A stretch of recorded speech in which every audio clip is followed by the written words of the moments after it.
მოგესალმებით, მეგობრებო.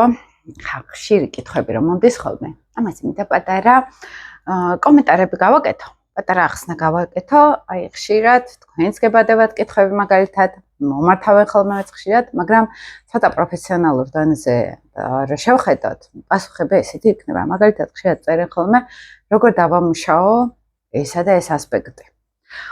პასუხი არის, როგორ გითხრათ მარტივად, როცა კონკრეტულ ასპექტზე ვამბობთ ხოლმე როგორ დავამუშაო ეს ასპექტი, ხო? შეიძლება რაღაც ჩარჩო მოგცეთ. ანუ მე რო ყველა ასპექტზე ვლაპარაკობ, მაგალითად ხო, რომ აი მაგალითად ურანი მარსის კვადრატი ავიღოთ, ხო? და ეს ასპექტი ქმნის შფოთვას, მოქმედებაში გაუთვლელობას, იმპულსურობას და ეს არის გასაცნობიერებელი. მაგრამ იქვე შეიძლება აკეთებს ტრიგონს პლუტონთან, ხო, სიტყვაზე. ან იქვე შეიძლება აკეთებს მზესთან ჰარმონიულ ასპექტს. შეიძლება ეს ურანი ამავე დროს უერთდებოდეს სატურნს და სატურნი ასევე აკეთებდეს მარსთან კვადრატს და ეს უკვე აბსოლუტურად სხვა ისტორია არის. ანუ აი ამ ერთჯერადად რომ ეკითხებიან ხოლმე ეს ასპექტი როგორ დავამუშაო, მე შემიძლია ზოგადი ეს ფრაგმენტი ავხსნა, მაგრამ იქვე არის დასადები მეორე ასპექტი, დასადები მესამე ასპექტი, დასადები მთლიანი რუკა, ცალ-ცალკე არის გასარჩევი. და როდესაც ჩემთან მაგალითად კონსულტაციაზე მოდიან, ხო? აი ფაქტიურად ყველა რაც კი ჩართული, ან რთული, ან პოზიტიური ორივეს გავდივართ ასპექტი არის ნელ-ნელა ვკინძავთ. ანუ პირველი 1 საათი ხდება ხოლმე მთავარი ასპექტების აკინძვა, აი ვამბობ, აქ ის გამოცდილება გაქვთ, აი ამ ფრაგმენტში ესე თიქცევა გაქვთ. აი აქ ამას უპირისპირდება ეს და რო ავკინძოთ ეს თან აბალანსებს, მაგრამ თან სხვა ასპექტი შემოდის. ანუ ცოცხლად ხსნი პროცესს ადამიანის ემოციაში, მოქმედებაში, აი გარდამავალი პერიოდები, როგორ დგება სხვა ასპექტთან, როგორ დგება აღმავალთან გადაკვეთა, როგორ დგება იუპიტერთან გადაკვეთა და აი ესე ნაწილ-ნაწილ კინძავთ ხოლმე და შემდგომი 9 საათი, 40 წუთი ვიწყებთ ხოლმე უკვე ამაზე მუშაობას. უკვე მთლიანობაში გავაცნობიერებინოთ ადამიანს მთელი კომბინაციები, თერაპიულად გავაცნობიერებინოთ. ზოგჯერ არის ხოლმე ღრმად, მძიმე ტირილიც თერაპიაზე, ესეთ კონსულტაციაზე, ზოგჯერ არის ღრმა ემოციები, ზოგჯერ არის პირიქით აღმოჩენა, რომ მე არ ვიცოდი თუ ესეთი რესურსები მქონდა, მე არ ვიცოდი ეს პოზიტივი თუ მქონდა და სასიამოვნოდ გაოცებულები არიან ხოლმე, როდესაც ამხელა დადებით კომბინაციებთან აქ შეხება ადამიანს და თითქოს იღვიძებენ ხოლმე. იცი რაღაცა მძინარე ფაზაში იყო ადამიანი და რო ვიწყებთ ლაპარაკს, რომ ეს რესურსი გაქვს, ეს გაქვს, ეს გაქვს, ეს გაქვს და აი მე კი თურმე მაქვს და ვერ ვხედავდი ამ ყველაფერს და მე იქ არის ერთი ნიშანი, აქ მეტი რა უშლი და ხელს რომ ეს ყველაფერი დაენახა, ხო? ანუ ესე იკინძება მთლიანობაში რუკა. ასე რომ, როცა ამბობენ ხოლმე, რომ როგორ დავამუშაო და თან კომენტარში ვერ გავცემთ ამას პასუხს, იმიტომ რომ სერიოზული მინიმუმ 1 სრულყოფილი კონსულტაცია ჭირდება ხოლმე. ამას ნებისმიერ ასტროლოგთან, ვინც ფსიქოლოგიურ კუთხით მუშაობს, შეგიძლიათ ძალიან კარგად შეეხოთ აი ამ თქვენ ასპექტებს, ოღონდ სინთეზურად, მთლიანობაში. ხა მე რო ვასწავლე ასტროლოგიას, მაგალითად ამ სინთეზზე მაქვს მთელი ორიენტირება, რომ აი ესე კომბინაციებით, განაც ცალ-ცალკე ფრაგმენტებზე ვილაპარაკოთ, მთლიანობაში ვიგრძნოთ ეს კომბინაციები, უნდა ვიგრძნოთ ადამიანი, ხო? თვითონ გვესაუბრება, დავეხმაროთ მასაც, რომ თვითონ შევიდეს ამ ემოციურ კომბინაციებში, ხო? ემოციურად იგრძნოს ეს ასპექტები. ასე ხდება ასპექტის დამუშავება. ეხლა მე რო გითხრათ, რომ ეხლა მეც მაქვს, ხო? ეხლა მერკური მაქვს სერიოზულად კვადრატებში. და როგორც კი ვიწყებ მაგალითად მერკურზე მუშაობას თუნდაც ჩემ თავთან, ხო, თერაპიულად რო ვიმუშაო, იქ აუცილებლად მთლიანად სინთეზურად შევდივარ რუკაში. რომელი სახლის მართველი არის მერკური მაგალითად, მესამე სახლი როგორ მყავს, მესამე სახლის მართველი როგორ არის, ხო? ანუ მთლიანად განვიხილავ ჯერ მარტო ერთ პლანეტას მთელი სფეროთ. მე როგორ ასპექტირებული არის სხვა პლანეტებთან. იმ ასპექტებში და იმ პლანეტებში, რომელი სახლებიდან მოდიან ეს პლანეტები, მე იქ ნიშნები, სახლები და იმათი კიდევ პლუს პლანეტარული ასპექტირება როგორ ხდება. ანუ აი ესე ვკინძავ, რომ უბრალოდ ანუ ფაქტიურად ერთი მერკურზე რო უნდა ვილაპარაკო, მაინც თელ რუკას ვეხებით. ხო, ხდებით? აი, ხლა როცა მოდიან ჩემთან რომ პირადში მაქვს პრობლემები და მარტო ეგ მაინტერესებს. თელმის ცხოვრებას გავდივართ თერაპიულად და მივდივართ ბავშვობაში, მივდივართ მოდელებში, მივდივართ ტრამვებში და მოდის ან ფინანსურად პრობლემა მაქვს, აღმოჩნდება რომ ფინანსურად კი არა, ცხოვრებისეულად სერიოზულად ენერგეტიკული პრობლემა აქვს, ენერგიის დაგროვების პრობლემა აქვს, საერთოდ სხვაგან გავდივართ. უბრალოდ შედეგებში აქ ხედავს ამას, ხო? ამიტომ როცა ესეთ ასპექტზე ვლაპარაკობთ, მე სულ ამბობ, თლიანად რუკას გააჩნია, ხო? იმიტომ რომ ეს ისე ზედაპირულად ახლა თუ უბრალოდ ყურადღების ზოგს აქვს მაგალითად ყურადღების დეფიციტი და აი ამ ასპექტით, აი უბრალოდ რომ აი ორი სიტყვა რო უთხრა კმაყოფილი არის და სინამდვილეში ყურადღება მიიღო და მეტი არაფერი არ ინტერესებს. თუ ყურადღების დეფიციტი არა გვაქვს და შევსება არ გვინდა, შეგვიძლია და თუ მართლა გვაქვს ინტერესი, მანდ უფრო სიღრმეში მუშაობთ სერიოზულად, ხო? ზოგი საერთოდ სწავლას იწყებს ასტროლოგიის, რომ კიდე უფრო ჩაუხმავდეს და კიდე უფრო შორს გავიდეს და მთელი ცხოვრება არიან მაგალითად ამ კვლევაციებაში, ხო? ასე რომ ეს მარტივი არ არის, რომ მარტო ერთი ასპექტი გავიგოთ და მორჩა ესე არ არის. ანუ პირდაპირ მთელ თერაპიულად უნდა გავიაროთ ხოლმე მთელი რუკა. როცა ამბობენ ხოლმე რომ აი ესა და ეს ლილიტი მყავს და როგორ დავამუშაო. აქაც იგივე ლილიტთან რომ ჩავიდეთ, ჩრდილთან რომ ჩავიდეთ, მე როცა ვლაპარაკობ ხოლმე ლილიტზე მაგალითად და სატურნზე, აი ეს არის აი ზოგად ჩარჩოს გულისხმობ. ინდივიდუალურად ადამიანს რა პრობლემა აქვს აი ამ ჩარჩოში ხო არის მაგალითად რომელიღაცა ლილიტის ან ნიშნის ესე ვიყოთ მთელი დიდი დიაპაზონი. აი ამ ნახევარში მოძრაობდეს ადამიანი და არა მთელს სფეროში სიტყვაზე, ხო? მე თუ არ შევხედე ადამიანს, თუ არ დავიწყეთ კომუნიკაცია, თუ არ ჩავრთეთ, მოუყვეს უნდა რა ოჯახი ყავდა, როგორ გარემოში იზრდებოდა, რა დააკლდა, იქ სპეციალურად მე სიტყვები უნდა გამოვიყენო ამის და მიხედვით. ხო, ანუ ესე არ არის რომ მოდის ადამიანი და ვიწყებ ეგრევე რუკის ანალიზს. არა, მოვყევით ვამბობ. აი მოყოლაში უკვე ხედავით პატერნები რა არის, რუკა როგორ მუშაობს, ვიწყებთ ამაზე მუშაობას, მაგალითად იქ კითხვა-პასუხი და ზოგთან საერთოდ ლილიტზე არ გავდივარ, იმიტომ რომ იმდენად ეხლა არ არის აქტუალური. ანუ როგორ არის ეს რომ რაც აწუხებს ადამიანს, იქ გავდივართ. თუ მართლა ეხლა ლილიტი აწუხებს, ზოგჯერ ძალიან დიდი პროცენტით, როცა რეალურად მძიმე პრობლემები აქვს ადამიანს, გავდივართ ლილიტზე, ეს ბუნებრივია, როცა რაღაცა მძიმედ გვაწუხებს, აქ ყოველთვის აი ეს შავ-მთვარის ტრამბული თემები არის, მაგრამ შეიძლება ადამიანს არ აქვს ლილიტის პრობლემა და იქ შეიძლება საერთოდ არ შევეხო. იმიტომ რომ მე არ მოვახვევ ადამიანს თავს, ხო, იქ თვითონ უნდა წამიყვანოს, სად წავალთ, ხო, ესე ხო არ არის რომ ჩვენ ესე ზოგჯერ საერთოდ არ ვახსენებ ამ, ზოგი საერთოდ ზად არ არის. აი მიუღებლობა აქვს, საერთოდ არ უნდა. ანუ ამ ლილიტის გაგონება, მიუღებლობა, აი სრული მიუღებლობა რა, ეს გამოცდილებითაც კარგად მაქვს და აქ არის დაცვითი მექანიზმები ძალიან სერიოზული. სელენაზე ელაპარაკე, რამდენიც გინდა რა კარგი არის, რა დიდებული არის ელაპარაკე, მაგრამ სად აქვს ტრამვები, სად აქვს პრობლემები, არ არის მზად. აქაც ძალიან დიდ პატივს ვცემთ ადამიანის მდგომარეობას და არ ვეხებით, ხო? ანუ ჩვენ ინტერესი ეს არ არის. ამიტომ როგორ დავამუშაოთ, რო ვამბობთ, ჩვენ ვამბობთ ზოგადად კლასიკურ ასტროლოგიაში როგორ წერია და მე რა გამოცდილებებიც მაქვს, უფრო მეტი ვიდრე ინდივიდუალური ძალიან ისეთი შემთხვევები, აქედან გამომდინარე ვლაპარაკოთ, მაგრამ რეალურად რო გავიგოთ, როგორ მუშაობს ან ჩვენი ლილიტი, ან ჩვენი სატურნი, ამაშიც ან კონსულტაცია გვინდა, ან ჩვენ უნდა დავიწყოთ სწავლა ასტროლოგიის სიღრმისეულად და მე რაც გავიარე, ახლა მე რომ მივედი ასტროლოგებთან თავიდან, ძალიან ზოგადი იყო და ვერ გამცეს პასუხი ვერაფერზე და წავედი და მეც ვისწავლე მერე. მერე ასტროლოგიაც რო არ იყო საკმარისი, ანუ ვიყრიდი თავში, მაგრამ ვერ ვგრძნობდი ამ ყველაფერს, მერე თერაპიაზე წავედი, მერე ფსიქოლოგიის სწავლა დავიწყე და მერე უფრო გავიგე ასტროლოგია, ხო? ან მარტონი მივდივართ ამ გზაზე და მარტო გავდივართ ყველაფერს და იქ უკვე ძალიან მყარად ვიცით, რაც ვიცით, ან გზადაგსა გვეხმარებიან ადამიანები, მარტო გავდივართ, მაგრამ თან გვეხმარებიან, ხო? სიტყვაზე ახლა მეც რასაც გიზიარებთ, შეგიძლიათ ეს გამოიყენოთ, აი ამ გზაზე, განვითარების გზაზე, ხო?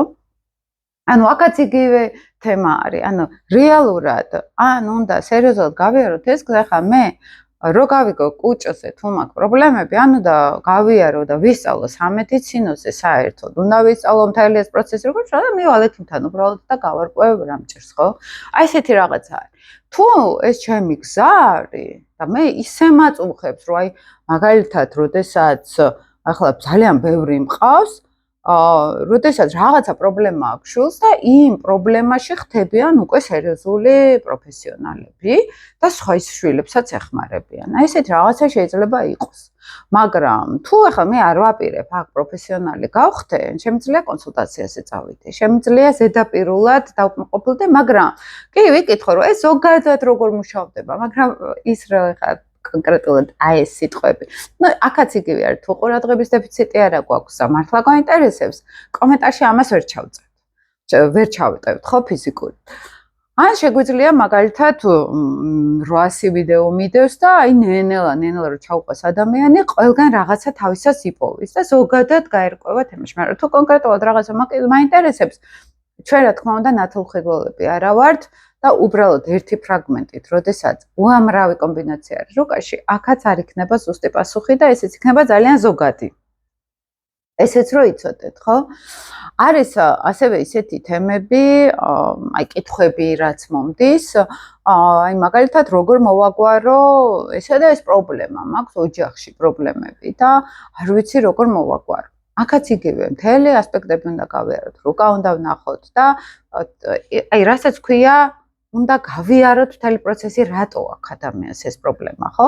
და თან როგორ არის იცით, რომ ახლა აი როცა კონსულტაციაზე მოდიან თუნდაც ჩემთან, ხო, ერთ ძალიან დიდ ბურუსიდან შეიძლება გამოვიდეს ადამიანი. დიდი რამ შეიძლება დაინახოს თავის თავზე.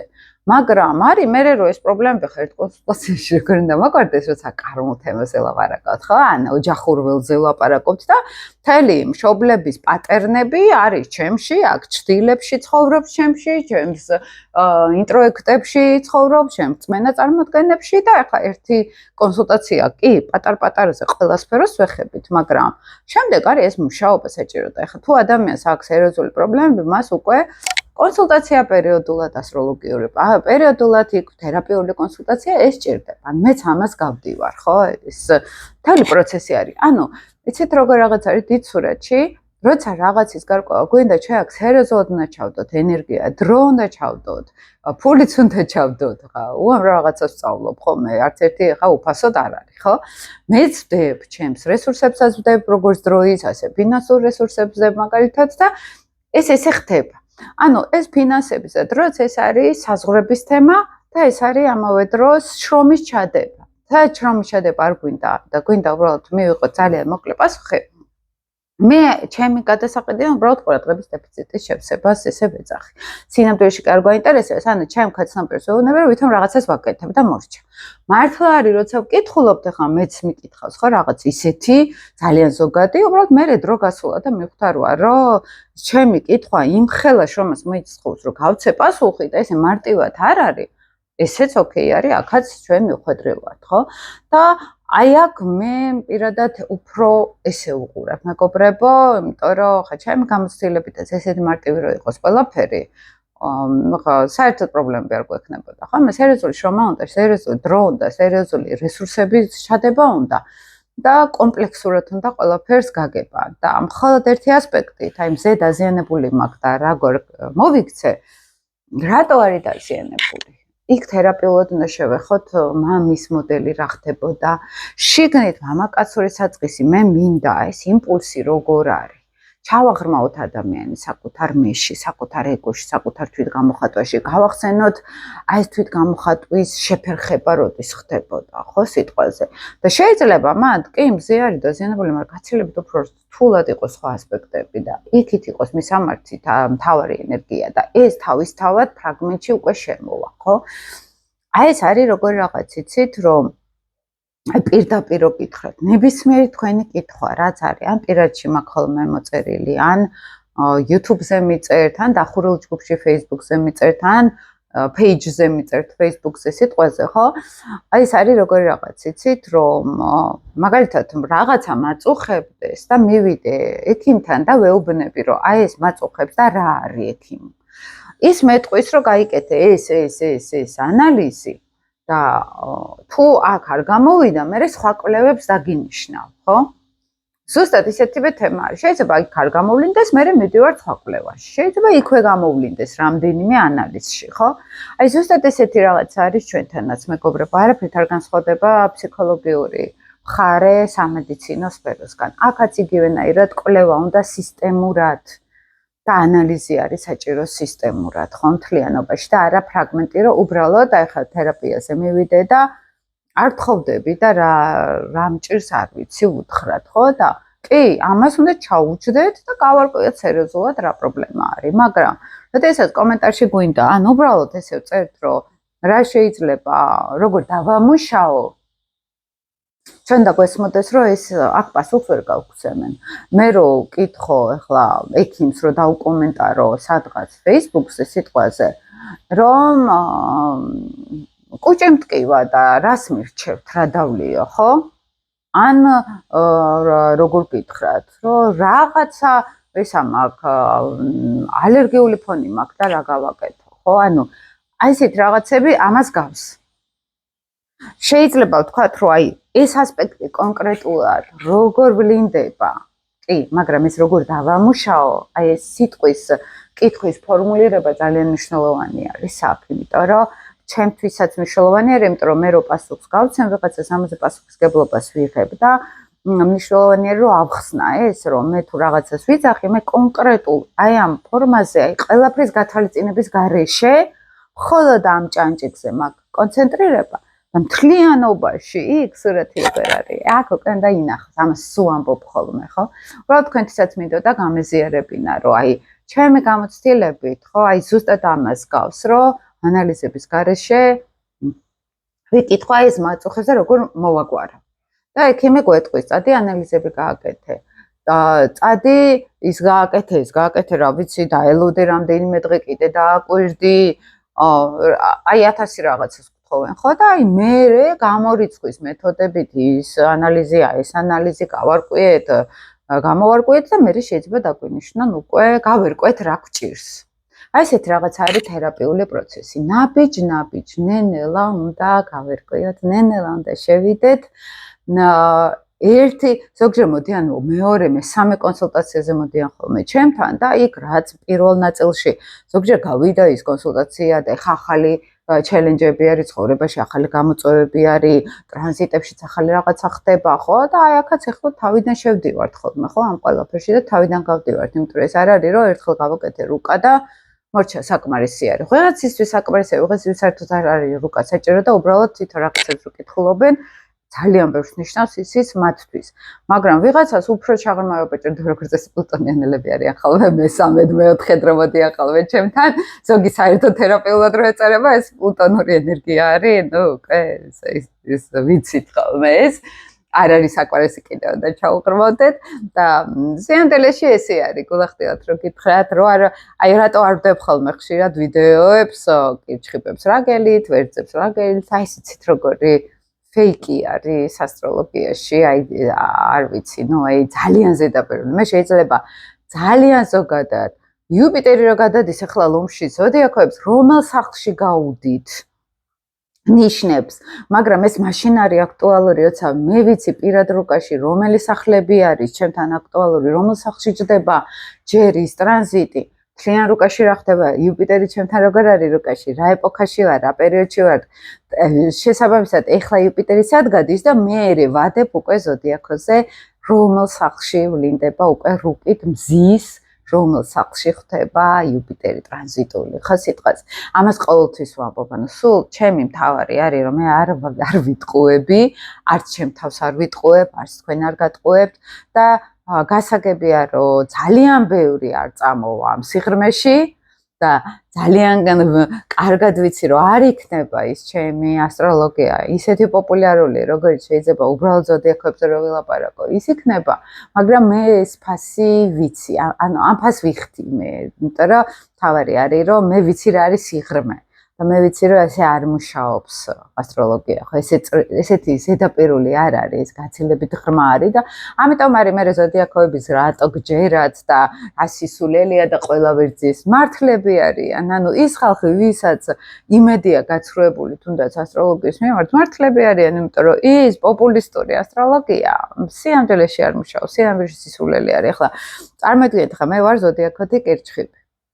ძალიან გამოკვეთილად ვარ სატურნული ენერგიის, პლუტონური ენერგიის, თვარეთხის რქაში მყავს და ყველაზე მეტად რაც არ მსიამოვნებს ხოლმე ეს არის ქაოსური და ემოციური ადამიანები. მე ემოციურს ღრმა ემოციებს არ გულისხმობ, მე გულისხმობ აი ქაოსი და ისტერიკები და ყველაფერზე რომ აი ესეთები რა. ჩემთვის არის ეს ძალიან რთული. ამ დროს კითხებზე რომ წაიკითხოთ ესეთები არიან, ხო? და არ არის ეგრე, იმიტომ რომ ჩემ უკაში საერთოდ სხვა რაღაცები ხდება.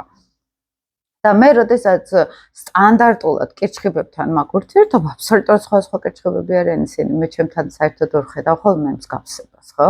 და შეიძლება კი ფსიქოლოგიური მხარეები მაინტერესებს, მერკურის კირჩხიბში მყავს, რაღაც დაფარული რაღაცები მაინტერესებს და ჩემი გონებაც როგორც მერკური ესე მუშაობს სიტყვაზე, მაგრამ აი ეს დიასახლისობა და სახლი უყვართ და ოჯახი უყვართ და ეს ჩემთან არ არის აქტუალური, საერთოდ სხვა რაღაცები მიზიდას, ხო? იმიტომ რომ არ არის ზოდიაქო ნიშნულოვანი ხო, წამყვანი ხო, არის მთლიანად რუკაში, აი ესე ფრაგმენტული გარჩევით, როგორც ფაზლები ესე უნდა დაიდოს და მე მთლიანობაში იკინძება ეს ყველაფერი და აი ეს არის ჭეშმარიტება, მეგობრებო და აი სულ ამას ვქადაგებ ხოლმე, რომ ჩაუღმავდეთ უფრო ჩვენ თავს, პასუხისგებლობა ავიღოთ ჩვენ თავზე, დავიწყოთ განვითარება, თავისით არ მოვა, არც წარმატება მოდის თავისით, არც ბედნიერება, სადღაც ამოწურავს ეს მუქთა და და რა უკვე პრობლემები რო ხდება, უკვე გვიანი არის ხოლმე. საჭირო არის განვითარება. ფსიქოლოგიაშიც მიწავედი მაგალითად, იქაც სწავლობ, იქაც მაინტერესებს რა ხდება, მე კიდე სხვა რაღაცებში გადავალ ხო და ეს არის განვითარების პროცესი და გაცილებით ღრმა არის ეს ყველაფერი, ვიდრე აი უბრალოდ ზოდიაქოებზე რო ლაპარაკობენ, ხო? და შედეგი ეს არის, რომ შეიძლება ცოტა ხალხი ყავს მაგრამ ისეთი ხარისხიანი საუკეთესო ნაწილი ესე ვეძახი ხოლმე ამ ქვეყნის ინტელექტუალური და სიღრმისეული და ისეთ საუკეთესო ნაწილი არის თქო ჩემს გარშემო ესე მგონია მე ყოველ შემთხვევაში ზუსტად ამიტომ რომ აი ეს ზედაპირულად რაღაცები არ მუშაობს და მგონი ამდენს ხდება ანუ ხშირად როდესაც ეს კითხვები მომდის ხოლმე ზოგი მართლა გულწრფელად მეკითხება და აი ზუსტად ამ ფრაგმენტებში არის ხო რომ აი ბევრ ფაზლს აწყობენ უკვე მაგრამ უბრალოდ გაითვალისწინეთ თქვენს რომ ეს ერთი პატარა ფრაგმენტი არ არის მთლიანად ადამიანი. 5 ასპექტიც კი არ არის ადამიანი. მთლიანობაში უნდა გავიაროთ. უნდა ვაცხოვროთ ამ ადამიანს ეს ყველაფერი, უნდა შევიდეს ემოციურად ამ ყველაფერში, ხო? და აი მაშინ ხედავთ ჩვენს გზას, მაშინ ხედავენ ისინიც თავის თავს და ეს არის ხოლმე თავარი. მე მგონი გავეცი რაღაც კუთხით პასუხი ვიცი რომ კიდე მომწევს ვერჯერ ამ ვიდეოს ჩაწერა მსგავსის ესე რა თქვა ძალიან ხშირად არის ხოლმე ეს კითხვები მაგრამ მე მგონი გასაგები არის უკვე თქვენთვისაც ბევრი წარმატებები თქვენ